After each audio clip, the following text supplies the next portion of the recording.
पुण्यातील गुंड निलेश गायवळ संदर्भातली मोठी अपडेट येते. पुण्यातील गुंड निलेश गायवळला अहिल्यानगरच्या कोतवाली पोलीस ठाण्यातनं संशयास्पद पद्धतीने पासपोर्ट मिळाला. आता हा पासपोर्ट मंजूर करणारा पोलीस निरीक्षक वादाच्या भोवऱ्यात अडकलाय.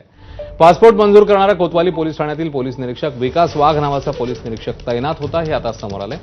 विशेष म्हणजे पोलीस निरीक्षक विकास वाघलाच पुण्यात एका महिलेवर बलात्कार केल्याबद्दल अटक झाली. जो पत्ता त्यांनी दिलेला आहे तो व्हेरीफाय करण्यासाठी आपले पथक गेलेला आहे आणि त्याचा अहवाल आपल्याकडे आज येईल.